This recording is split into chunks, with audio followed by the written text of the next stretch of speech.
I am Emily, aged 35, and for the past decade, I've devoted my life to homemaking. My partner in this journey was Michael, a doctor. Despite our lack of children, we found contentment in our shared existence. However, the tranquility was shattered one day when Michael arrived home late, delivering a proclamation that would mark the end of our 10-year marriage. "It's over for us, Emily," he declared. Bewildered, I questioned him about the sudden revelation. Michael, habitually returning late, dropped a bombshell. He had decided to marry his mistress, and divorce was imminent. Shocked, I exclaimed, "Marry your mistress? What are you talking about?" Michael asserted his decision, emphasizing that our union lacked the foundation of love. Our marriage was orchestrated by his parents, who deemed me a suitable match. We tied the knot hastily, knowing little about each other beyond sharing a common last name. People might call it fate that we shared the same surname, and in the whirlwind of surrounding marriages, I succumbed to the notion marrying him. Our union, though not built on love, endured for a decade. Little did I anticipate that Michael would abruptly opt for a divorce. I confronted him about the betrayal, demanding to know when he started betraying me. Michael insisted it wasn't betrayal, revealing that he met his mistress, a nurse in our hospital, a year ago. Enthralled by her charm and caring nature, he was drawn to her. The revelation left me incredulous. Despite our marriage's lack of love, I never imagined Michael's callous desire to marry another woman. He demeaned our shared history, expressing disdain for my role as a homemaker. His words cut deep, stating that he found me boring and that living with me for 10 years was hell. I agreed to the divorce, shocked at his callousness. We discussed the legalities later, but Michael dropped another bombshell. He never submitted our marriage registration. We were not legally married. We were merely cohabitants. His elaborate scheme, formed during our initial agreement, ensured that he maintained control over all official matters. As the reality sank in, I realized that the life I thought I had built was nothing more than an illusion. Michael had strategically kept our marriage unregistered to secure financial control. The 10 years we spent together seemed like a cruel joke, orchestrated by someone I thought I knew. "I was meant to be with you, and you should have rejected the marriage proposal from the beginning." But I couldn't. My parents are stubborn and wouldn't listen. If I had refused, I wondered what would have happened. Besides, I needed a housekeeper. As a busy doctor, I couldn't handle household chores. So I decided to marry you for practical reasons, as a housekeeper. It was a mutually beneficial arrangement. You had a good place to live and meals without the burden of work. It seemed like a fair deal, especially since you appeared eager to get married, perhaps influenced by societal expectations. This 10-year relationship was a win-win situation for both of us, or so I thought. But it ends today. You should appreciate the good times we had, but now you have to live on your own without depending on others. And one more thing, don't inform my parents about our situation. If you do anything unnecessary, you know what will happen to your father. He has a contract with the hospital where he works, thanks to our marriage. I'm implying that I could sever that connection as a threat. In other words, I'm warning you not to take any actions I would find undesirable. He laughed, claiming it was my fault for being deceived, leaving me with nothing. However, unbeknownst to him, the one who would be left with nothing was him. I couldn't help but burst into laughter. "What's so funny all of a sudden?" he asked, puzzled. "I can't believe you became a doctor with that kind of knowledge," I retorted. Confused, he questioned, "What do you mean?" I had known about his mistress and the fact that he didn't submit our marriage registration all along. In fact, I had suspected his infidelity for the past 6 months, but lacked evidence to confront him. I had hired a private investigator to look into his affair. The investigator revealed 2 crucial pieces of information. First, there was evidence of my husband entering a hotel with a nurse from his workplace. Second, based on their conversations, there was a possibility that we were not legally married. "What does that mean?" I asked in disbelief. He explained, "I overheard your husband and his mistress at a cafe. They mentioned not needing to worry about alimony or property division because they never submitted a marriage registration. I couldn't believe it. We had been living as a married couple for 10 years, and the revelation that we might not be legally married was shocking. It explained why he never allowed me to handle any official procedures. This is too much. Am I just supposed to accept this?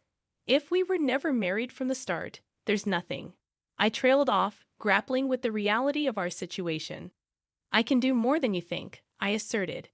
Confused, my friend asked. What do you mean? I suggested.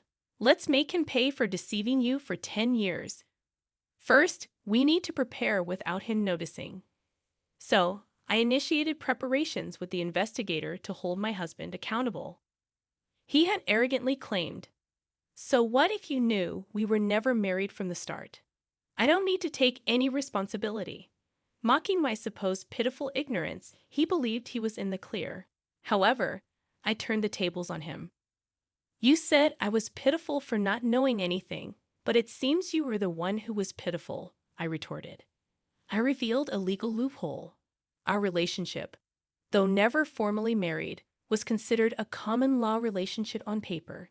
I explained, in a common law relationship, you can actually claim alimony and divide property. Confused, he questioned, "What are these conditions?" I clarified. First, both parties must have the intention to marry.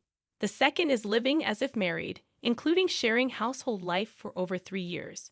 We meet these criteria.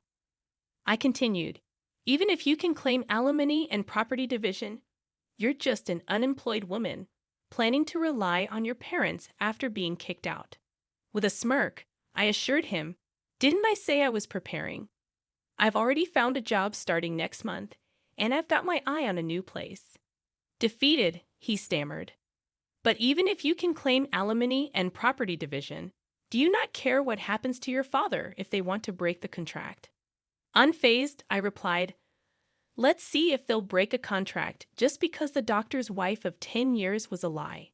Try saying that to my father and see if we won't be affected." As I took out my phone to inform my parents of the impending end to our relationship, he panicked. "You're not calling your parents, are you?" I calmly stated, "That's exactly what I'm doing. Our parents think we're still married. It's only natural to inform them if this relationship is ending." Surprisingly, he began to apologize to me, realizing the tables had turned. "Please, let me talk to them. Don't call," he pleaded urgently. I raised an eyebrow, frustrated. "Why? You know how strict my parents are. If they find out about this, I'm done." I retorted, "What does that have to do with me? Are you asking me not to tell the truth because your parents are strict? Are you kidding? You could have refused the marriage from the start if you didn't intend to marry. After 10 years of a selfish marriage, you're afraid of your parents finding out. I can't accept such a convenient story. But I can't accept your story either. I'll make sure to tell both your parents and mine," I declared, and without hesitation, I called both sets of parents. All 4 were shocked upon hearing my story, leading to a prompt arrangement of a meeting at our house. "I've heard everything over the phone. Is it true that you pretended to be married for 10 years without submitting a marriage registration? Speak up, you foolish son," his father scolded. His response was a sheepish admission, "It's true. I didn't submit it." His mother intervened. "Why would you do such a thing? Didn't you think about how Emily would feel?" I had no choice. He defended himself. "No choice, you say? How can you even say that? It's actually your fault, Dad and Mom. I didn't want to get married yet. You started looking for a bride on your own, saying it was time I got married. You arranged meetings and tried to force a marriage on me. You're the one who agreed to the marriage, aren't you?" I had to agree. If I had refused, you would have made a fuss about it. "So I decided to get married," he explained, pointing the blame back at his parents. His father questioned, "If you were resolved to marry, why didn't you submit the marriage registration?" He cited an internet story. I read about a man in the same situation. He didn't want to marry but had to because of his parents. He lived a married life without submitting the registration and revealed the truth when he found someone he truly loved. That's appalling. What happened to that guy in the end? I asked.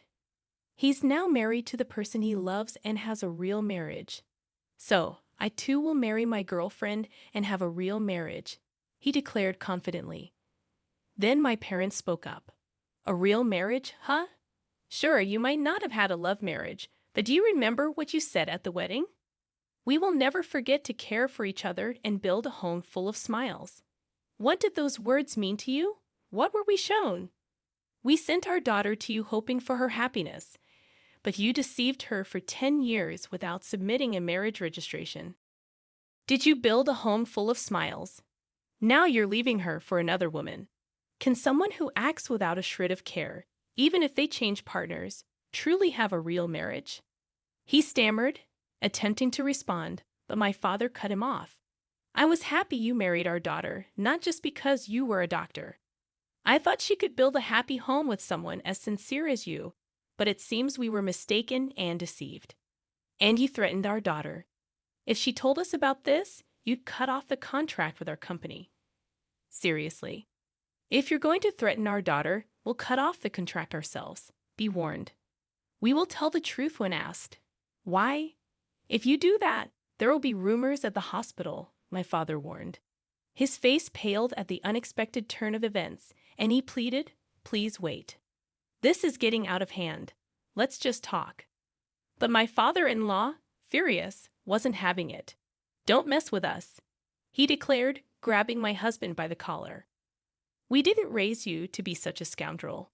What were you thinking? Father, please stop.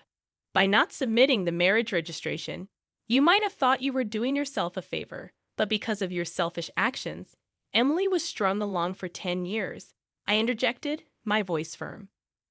What were you thinking, causing such trouble to others? The living room fell silent as my father-in-law confronted my husband with these stern words. Faced with the weight of those accusations, my husband had nothing more to say. I spoke up, addressing my in-laws, Emily and your parents. I'm truly sorry for the trouble caused by this idiot. No, you parents shouldn't apologize. It's not your fault. However, it's partly our responsibility as parents for letting him act this way. For now, we'll take him home and make sure he doesn't continue his reckless behavior. We'll deal with the aftermath properly. We're very sorry for all this, my father-in-law admitted. With that, my husband was taken away by his parents, back to his childhood home. You've been through a lot. For now, you should come back home and rest. We'll think about what to do next later.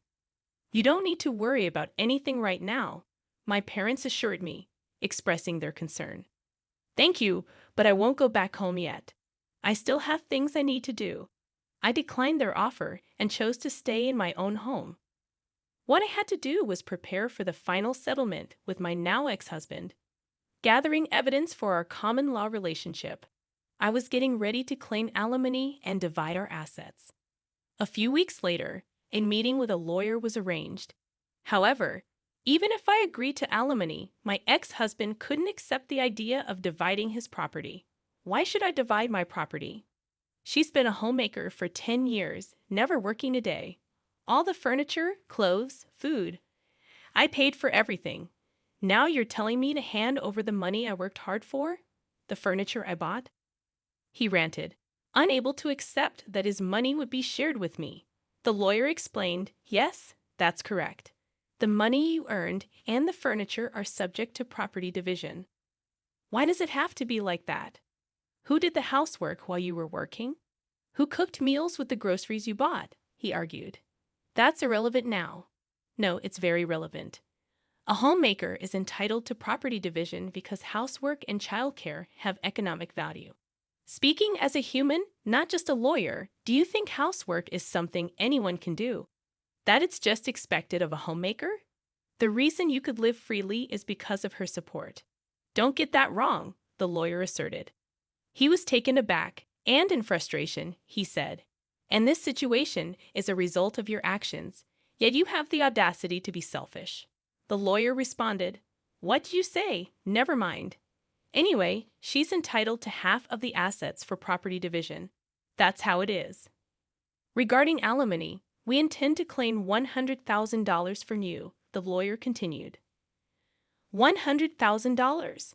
Why so much for a relationship that wasn't even a marriage? He protested. It's precisely because you weren't married. Normally, alimony claims in common law relationships range from $10,000 to $40,000. However, in your case, you pretended to be married for 10 years and selfishly tried to kick her out when you found someone else. The amount is determined by the severity and duration of your actions. But still, you may think 10 years is just a short time, but it's longer than you realize. During that time, she devoted herself to you, believing you were a married couple. You have no right to complain after betraying her, the lawyer explained, presenting a strong case. Unable to counter this argument, he reluctantly agreed to my demands. I also sent a notice of claim for alimony to his mistress, thanks to the investigator who revealed her identity. As he had said, she was a nurse working at the same hospital. In a panic after being served with the alimony claim from me, she confronted him at the hospital with the notice I had sent. Wait a minute. This isn't what you told me. What do you want? I told you not to talk to me at the hospital. I got this from your wife. You said there wouldn't be any alimony because we weren't married. What's this all about? She questioned him. I later learned that their confrontation at the hospital had sparked quite a scene. Okay. Let's talk about this later, not here. There are too many people around. We'll both be in trouble if this turns into a rumor. He tried to defuse the situation. I don't care about that. I can't pay this kind of alimony. You said it was okay, so you should pay it for me. What? I won't pay a penny. You were the one who wanted this relationship. You said I was the only one for you, that you wanted to marry me. Hey, quiet down. Everyone can hear us.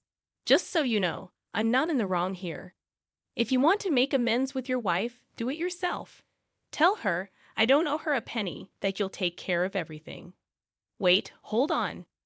This exchange led to the revelation of their affair to the entire hospital. It quickly became the talk of the place. Then, the final blow was my father's request to the hospital. I apologize, but we would like to terminate our contract at the end of next month.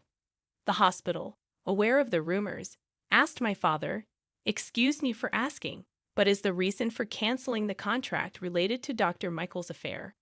It's already become a rumor." Yes, a nurse presumed to be involved caused quite a scene. I never imagined he had been pretending to be married for 10 years without submitting a marriage registration. I never expected it to turn out like this. You mean he never submitted the registration? Weren't you aware that he hadn't submitted the marriage registration? All we knew was that he, being married, had an affair.